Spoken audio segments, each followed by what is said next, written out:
Welcome back to another episode of the Daily Flip podcast. I'm your host, Alex, and today we're going to be flipping through some of the top stories, including how Elon Musk will play a role in the Trump presidency if he does. Also, an article talking about how the Teamsters are kind of going back and forth on who they're supporting, and by that I mean they didn't actually endorse anyone, but it's an interesting story about the membership.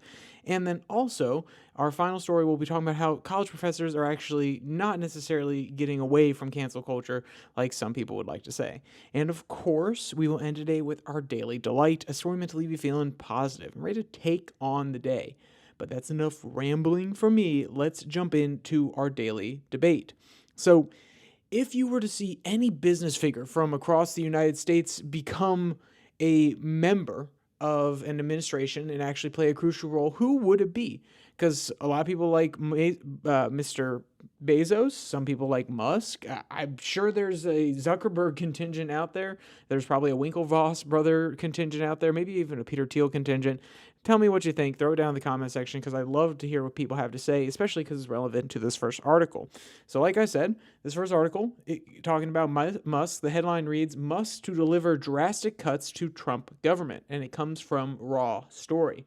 So when the first discussions of this happened, at least the public ones, it was on a Twitter space or an X space, whatever they call it nowadays, where Trump and Elon were kind of, talking about how there should be cutting of these different regulations and how we need to actually open up the economy. We need to make sure that the government isn't necessarily putting its foot on the throat of American companies, but also the American economy in general.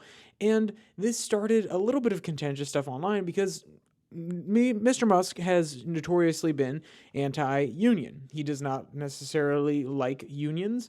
A lot of people have accused him of having anti-union practices at Tesla, even though some of those claims have not necessarily been validated and haven't been brought forward. Some of them have been brought forward. Not all of them have been prosecuted. There's even talk of X, and some of the comments that actually came out during that Twitter Spaces, people immediately attributed the comments about firing people from a company of Musk that Trump said, oh yeah, we can't name the company, but I can praise you for the way that you handled some of that stuff. And people were saying, oh, it's they're talking about Tesla, and this article here actually says that it was talking about X. So there's obviously a little bit of contention there. But beyond Mr. Musk's actual practices, what would he do going into a government position? Honestly, I don't know what he would do. It's fascinating to me to think about because while I think he would try to operate it like a business, I also think he would have the wrong mentality.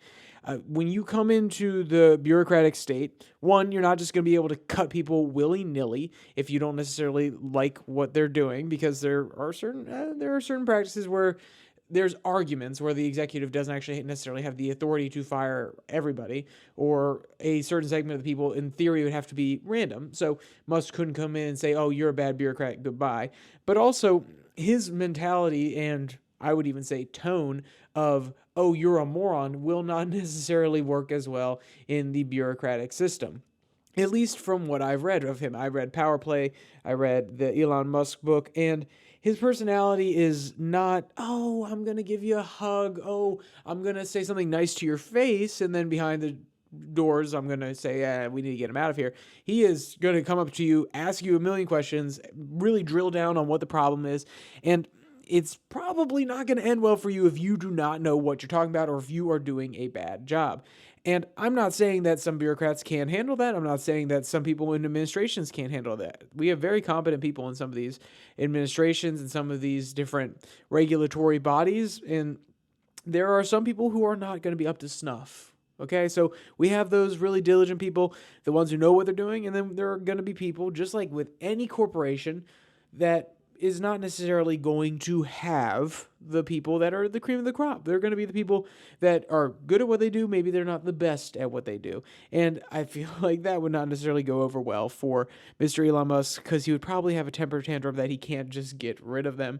Then again, we could see what powers this supposed body that Trump's going to create actually has and could give this special board some sort of advisory power. What powers could he actually give them to actually cut back on things? But let's get into what the article is actually talking about a little bit more and go into a little bit more of the fine details. Quote, less publicized is Musk's agreement with Trump to lead a special commission on reducing federal spending, which would implement drastic reforms, according to the former president. I'll keep going with the quote here in a second, but I love how they say it's not that publicized. Or maybe it's because it's the circles that I run in, but it was widely talked about the day after. And maybe it's because my memory, I'm not saying my memory is better, but I latched on to this one because I thought it was hilarious. And also, he is already so busy, I don't see how he would necessarily have the time. But point being that I thought this was pretty well publicized after it came out, but they're saying, oh, it's not necessarily as publicized. Then again, it is their role to put the information back out there and draw people's attention to it. So obviously they are doing a good job here. But let's keep going. Quote, the idea originated from a freewheeling conversation between Musk and Trump on broadcast on X in August. Musk proposed a, quote, government efficiency commission to ensure taxpayers' money would be well spent, end quote. This definitely sounds like the entrepreneur, the corporation CEO coming in saying, whoa, whoa, whoa, whoa. Are we running this efficiently? Are my taxpayer dollars that I'm paying every single time I sell a whole bunch of shares to pay off those loans that I'm doing? Is it going to the right place? Is it being done well? Is it actually being appropriated properly? Are we mounting a whole bunch of extra debt in order to fund some of these projects? As the article points out later, ironically, some of those projects that he would be probably asking whether or not being efficiently funded are some of his own, whether it be tax credits, and they have restricted some tax credits, but there still are some tax credits out there for his EV cars, especially when the Model 3 came out. It was a little bit of a cheaper option, or his to contracts with NASA. I mean, obviously, this could very well benefit him if the commission reappropriates funds, one, in an efficient way, but two, is actually coming down in a pro-Elon Musk way. So there would actually be a direct conflict of interest there, which the article brings up. And some people would say, oh, well, Elon Musk is doing the right thing. He has the right idea. It doesn't need to be that big of a deal. And I wouldn't necessarily defend him on this one. I would say, yeah, no, this is a direct conflict of interest. If you're trying to bring somebody in to actually cut down on the amount of programs or the style of programs or the spending across the programs, and he has a vested interest in certain programs surviving and maybe his connections that he's built in those agencies over time actually staying there so he can keep good relationships, then yeah, of course he's going to not probably fire them. Or let's be clear, if he thinks they're doing a bad job, then he probably would fire them. But my point being that at the end of the day, he's not going to suggest that they cut all funding to NASA because that's one of the largest buyers. I mean, that is one of the largest contracts they have right now to resupply the space station, to get some flight crews up there, and then also the Artemis project moving into the future. The idea, as of right now, then again, it could change. Blue Origin is trying to change it through a lawsuit, that the SpaceX company would actually supply a lot of different materials or different inventory that the Artemis space missions would require.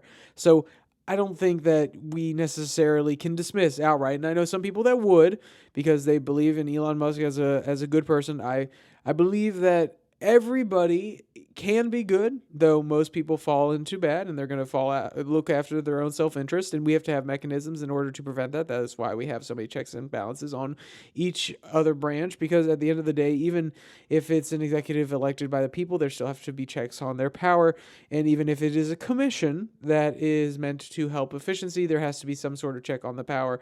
That's why a commission would make sense, rather than just being Elon Musk being able to go in there and say, oh, no, blah, blah, blah, we're not gonna do this, we're not going to cut NASA's funding, and he does it all by himself. There could be an entire committee put together that would actually be able to assess that properly. But that doesn't mean that he doesn't have a conflict of interest. And I wanted to address that because at the end of the day, whether or not you love Elon Musk, you have to agree. At the end of the day, he is on the right track. That doesn't mean he is the right man for the job. But his ruthless mindset and his ability to cut through the BS is something that would be useful. So maybe as an advisory role, but let's keep going with one more quote from the article because I think there's something interesting going on here. Quote, the mass layoffs decimated its content moderation teams and ushered in Musk's reign over the platform, leading to a rise in misinformation and an exodus of advertisers. According to the New York Times, the two men have had regular conversations about Musk's workplace philosophy with the hope that the multi-billionaire could impose it on the U.S. government in a second Trump administration. And this is what I was talking about at the very beginning when they were going back and forth in the Twitter Spaces or X Spaces, whatever it is. And they were talking about, oh, well, you laid off a lot of people. And this is the argument that the Raw Story, or Raw Story as a organization, is making, that this was X and that maybe they could do the same thing in the U.S. government.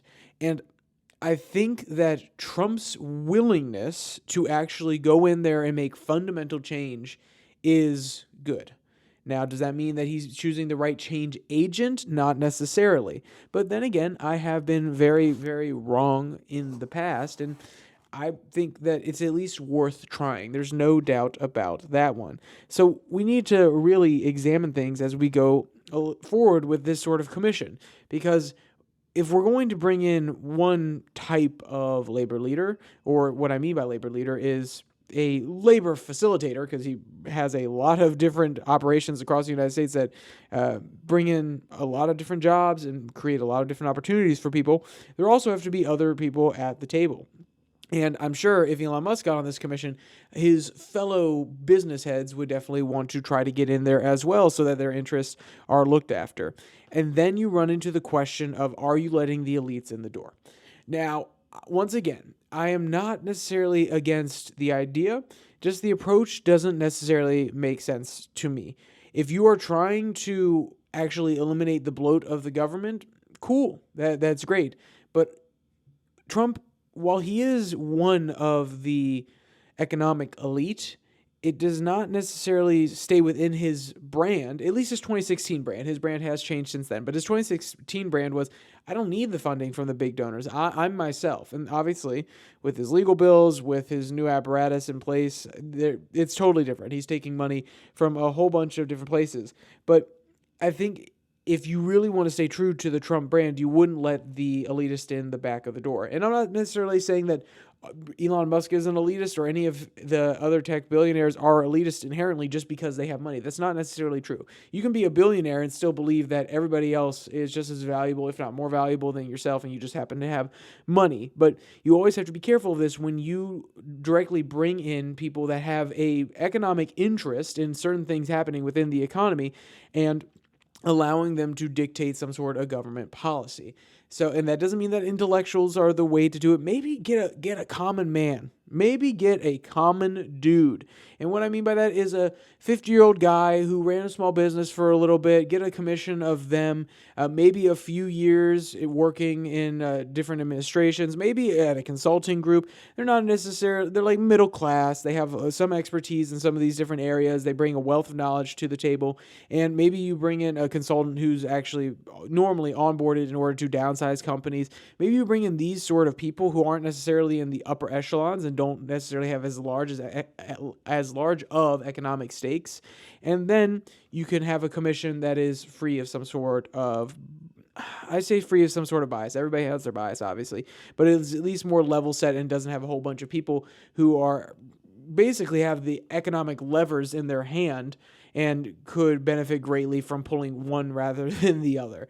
It's just my opinion. I'm not saying it's necessarily letting the wolves in the henhouse or the foxes in the henhouse, but it's getting kind of close. And while they could pursue noble ends, they still have their own ends in mind when they're going up there. They have their own protection to think about, not just the protection of the United States government. Then again, it is in their best interest that the U.S. government stays stable, that the debt doesn't necessarily go up too high. Therefore, we're running into a possible debt crisis, or we're running into rampant inflation as we print more money in order to pay off our debt, which means the economy's not stable, which means their companies don't necessarily have a good place to thrive. All these things are still true. They have a vested interest in making sure that the United States continues to operate, but they also have a vested interest in making sure that the United States benefits companies like theirs. So, with all that said, we've talked about one side of labor. Now let's talk about the other. And we're talking about someone, not Elon Musk, who did endorse Trump, but now we're talking about the Teamsters, who officially has not endorsed Trump, but also decided to not endorse Kamala Harris. This article comes from the Daily Beast. Teamsters Union snubs Kamala Harris. So when you go through and you hear that a union, so let's say you're going through the rolls of people who have endorsed, and you're looking on Kamala's side, and you see, oh, Democrat, oh, Republican, or at least former Republican, then you're saying there, oh, okay, look at that. You're going over to Trump's side and you're saying, Republican. And then you see small town union, iron workers union. Both of those things, a Republican endorsing Kamala and a union endorsing Trump, while they're not necessarily outside of possibility, they don't necessarily jive with a normal conception of what would be happening. So when you hear that a union has, and one of the largest unions in the United States, has decided not to endorse a Democrat, you gotta wonder what's going on here. So let's actually jump into what the article is saying. Quote, Kamala Harris suffered a blow to her campaign Wednesday when the Teamsters, one of the most influential labor unions with long ties to the Democratic Party, declined to make a presidential endorsement. Now, what's happening? Well, this is actually one of the longest times since they actually haven't provided an endorsement for a Democratic candidate. The last time that they didn't provide an endorsement at all is the 1996 election. And that is, let's think about that. That is not 20 years. That is 24. That's 28 years. Okay? Look at that quick math. That was actually very slow math. But the point being, that's 28 years that they have basically fallen in line. And if we're doing the actual math on the number of elections, that's seven. Yeah, so that's 7 elections that they have decided to endorse Democrats. And this is something that has become tried and true in the mind of most political observers. Oh, well, the unions are going to come down on the side of Democrats, especially with a president like Joe Biden, who was definitely very pro-union. Then again, lots of union lovers would make the argument, actually, no, he shut down one of the Teamsters' largest union strikes when it came to the trains during before the national debt crisis. So, no, he didn't actually provide the most pro-union policy ever. But I don't think anybody can argue that his NLRB has been providing left, right, and center wins for unions. He walked the picket. He's one of the first. I think he is the first, at least in almost 100 years, president to actually, and not just presidential nominee, but acting president to walk a picket line. He is more than happy to play footsie with Sean Fain over there at UAW, and he is more than happy to talk about all of their wins, especially the one that happened there in Chattanooga in Tennessee. So we can't deny that when you think unions nowadays, you normally think Democrats, at least who they're going to endorse. So when the Teamsters was actually at the RNC and they decided to not endorse Harris, that is not looking good for them. So let's actually go into a little bit of the numbers. Quote, about 2/3 of the union's membership support Donald Trump, recent electronic and phone surveys found. About 1/3 support Harris. Earlier this year, Joe Biden bested Trump in the organization's town hall straw polls. So that's basically 60% for Trump and 40% for Kamala Harris. I'm being a little generous on Kamala Harris' side and taking a little bit away from Trump, because technically it would be like 66% and 33%. But we'll just call it 60-40 with a little bit of play in there. And it's also interesting to me that Joe Biden on there when they were doing the straw poll with him, is actually a little bit different. Maybe it's because the Teamsters spoke at the RNC. They gave them time on that stage. You have somebody like J.D. Vance, who doesn't necessarily love unions, but also tries to speak to that segment of the population, the blue-collar workers. He's trying to resonate with them from Ohio, Kentucky, and the blue wall states, which I don't necessarily know if that works, but maybe for some reason they see him. He has very protectionist policies in order to get manufacturing back to the United States, and Trump is still hammering on that one. So maybe that's why they love it, because at the end of the day, if you're manufacturing something within the United States and you got to ship it somewhere, if you're not on a major river, you're going to have to go through a trucking company. You're going to have to ship it on a train, and that's probably going to help the Teamsters at the end of the day. So maybe that's why they like it. But that proportion that is going to support Trump and that is going to support Harris is probably why the Teamsters union did not outright say, hey, we're going to come behind Kamala Harris, because they don't necessarily want to piss off their membership, but also it's probably because they feel a little bit of seed change. They feel that, okay, something different is going on here. So what is Sean O'Brien's opinion? Quote, the union president, Sean O'Brien, cited the members' divides as one reason the Teamsters would not be endorsing. He also added that he did not get the promises he was hoping for from Trump or Harris. And I think this is beautiful, because Sean Fain did not necessarily get the promises that he wanted either. He said he got a few of them, and it's like a negotiation when they're out on strike. You're not always going to get every single demand that you want.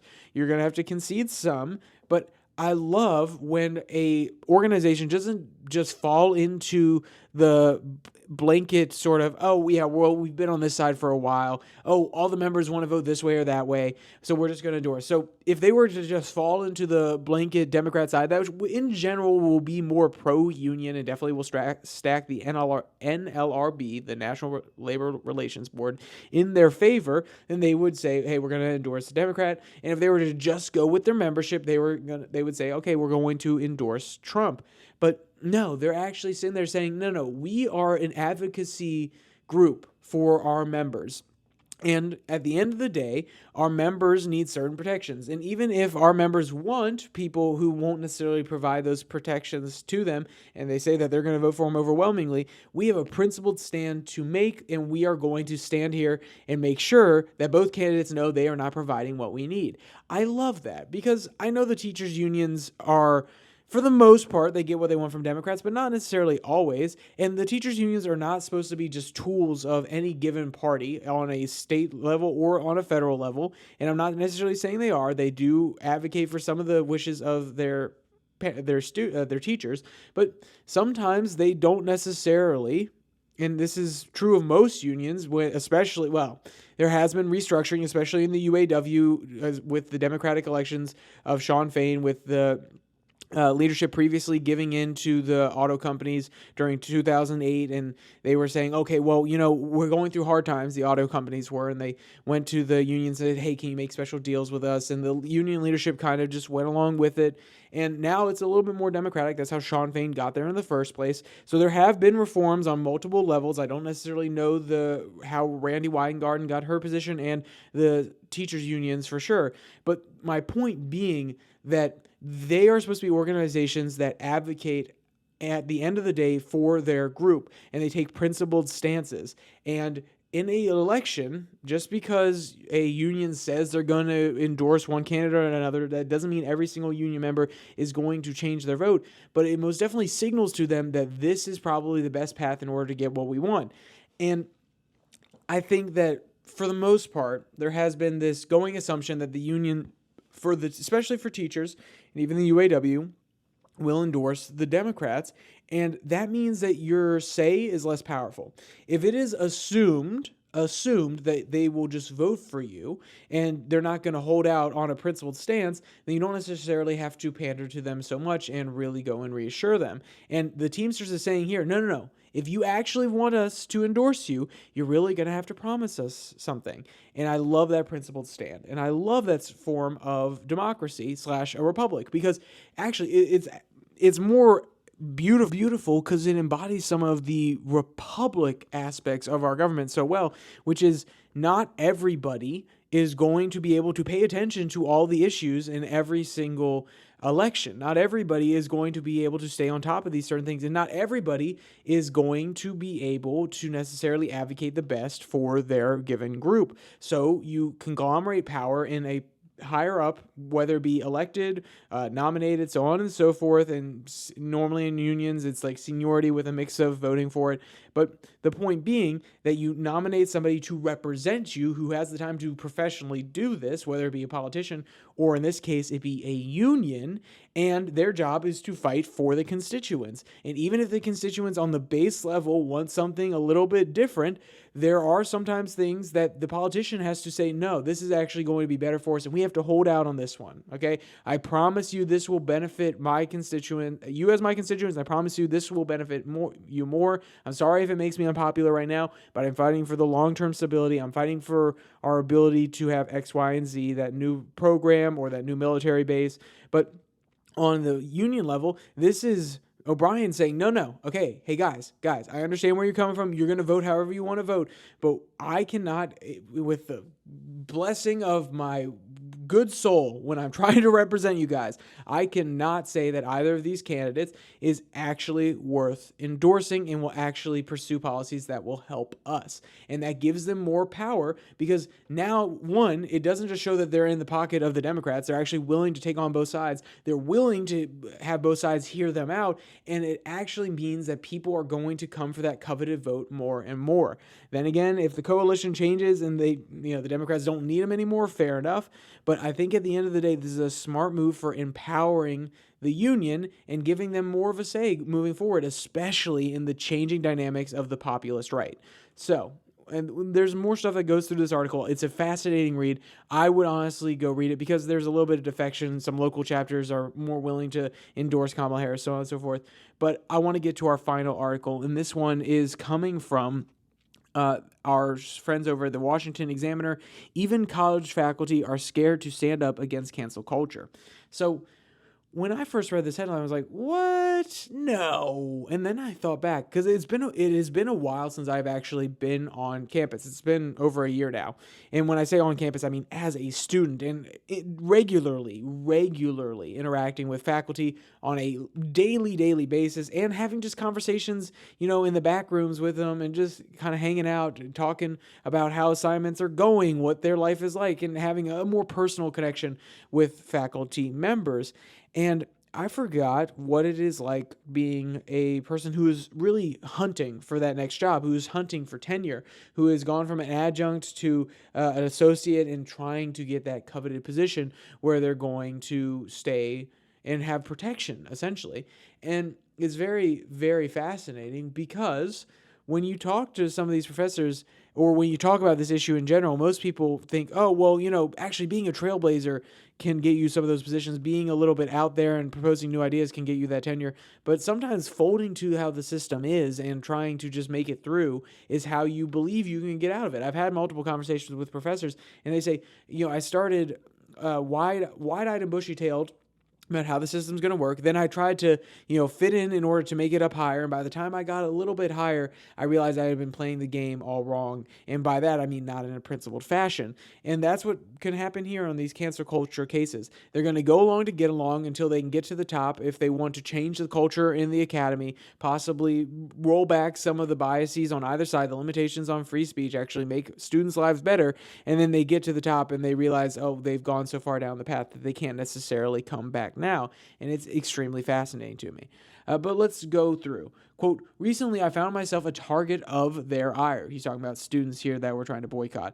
Quote, when student groups calling themselves the Divestment Coalition announced a boycott of my classes at Sarah Lawrence College. The reason for the boycott? My support of Israel's right to exist and defend itself in response to the most brutal attack on Jewish life since the Holocaust. The group went beyond just calling for the boycott. They disrupted my class session during our course shopping period, intimidating potential students by sending them direct libelous messages about me and pressuring them to drop my classes, end quote. And you may be thinking, Alex, why did you choose that particular passage? Because this is a tried and true tactic of anybody who does not want an opposite opinion to be heard. And you don't have to agree with their position. You don't have to disagree with their position to see why this is wrong.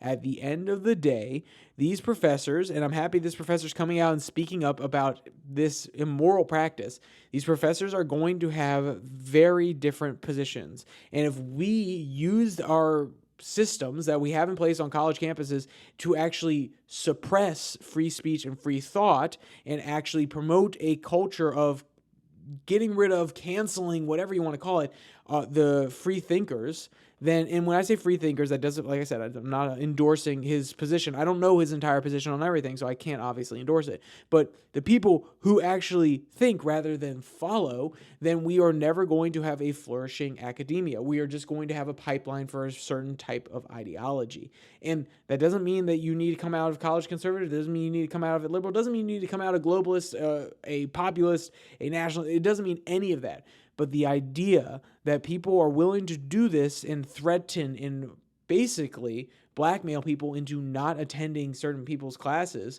just because of their policy positions, you need to grow up. Whoever is doing this, grow up. I know.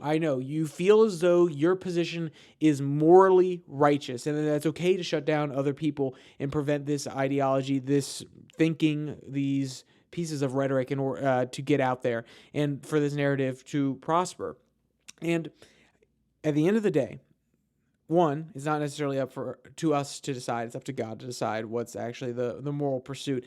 But if you don't necessarily believe in God and you don't want to take that path forward, what happens when you are the one who is unpopular? What happens when you are the one 20 years from now who is actually on the outs? You're that professor that has an unholy and unrighteous opinion, one that does not cohort with the student's view of the world, and they decide to shut you down. And you sit there saying, no, I promise, my position is right. I'm doing the good thing. I'm just trying to speak freely. And you have set the precedent in order for them to tear you down. You always have to think about the repercussions going into the future, whether it can be used against you if you set a standard for limiting free speech. But also, you just need to understand that having different perspectives is okay. Even if you believe they are terrible perspectives, if they do not actually call for violence within the United States of America, if they do not actively hurt people, if they do not break any of the current laws, then you should not be doing what you're doing. And when I say breaking any laws, you'll argue that maybe the law should change. And I would say at that point, we need to have a more in-depth discussion. But right now, at the laws being what they are, you need to respect that people can have these sort of conversations without actually causing harm to people. And no, speech is not violence. And if you believe that, then you really need to get out of your bubble. You need to understand that perspectives are going to be different all around the world. And if you ever want to interact with anybody besides someone who 100% agrees with you, which is probably most people in the world, honestly, then you're going to have to learn to grow up, because you're not always going to get your way, and pretending like you can is the act of a spoiled child who does not understand that life is not fair. And you can strive and you can push and you can always want better and you can try to make it more fair. But suppressing people's speech and suppressing people's ideas and limiting how they can think by making sure that people cannot attend these classes is not the way to go about it. It's to go and actually have those conversations in a respectful way and plant the seeds of your idea in their head. If you have legitimate questions about the whatever it may be, and they actually are logically consistent, and you feel as though you can change people's minds, go to that class where that professor's speaking, engage in an honest way, ask them to come out and have a debate with you, and plant the seeds of doubt in the people that are listening to that conversation. Because like I said, if there is something there, if there's truth there, if there's this tiny seed of truth, it will germinate into something larger. But you have to engage in those conversations for that to happen. And the sign of a weak intellectual argument is not letting the other person speak, because that means that you do not believe your argument is strong enough to actually take their opinion down. And when I say take their opinion down, I mean to actually unroot that seed from somebody else's mind and put in either your own or allow for a new plant to grow, which would actually maybe a hybrid of both. The plant analogy got a little bit mixed there, but you understand where I'm coming from. So with that said, let's jump into our final article. It's our Daily Delight. And this one comes from out of Britain, actually. It comes from Woo Global. The headline reads, "Loyal dog locks mom in bathroom by accidentally wedging toy against the door." This video is hilarious. The mom's like, "Buddy, what do you do?" She has her little British accent going on. I can't do a good British accent, so I'm not even going to try. But it's absolutely hilarious. The dog's like, "I'm protecting you, Mom. I'm bringing my toy. We're going to have fun when you get out of the bathroom." And he doesn't quite realize that he's actually locked his mom in. So if you want to see that video or you want to read any of today's articles, The links will be in the description below that like and subscribe button. Also down there, you can find the podcast on Spotify, Pocket Cast, Podvine, as well as the Twitter handle at Your Daily Flip, where I post a Twitter tirade every Tuesday and Thursday, and 6 and 6, the international stories, 6 stories from around the world in 6 minutes or less. That comes out on the same RSS feed that you're listening to right now, or at the same YouTube channel that you're listening to right now on Tuesday and Thursday as well. So come on by, listen to that, and get some global news in, a pretty quick fashion. So with all that said, there is only one more thing to say. Stay safe, don't die.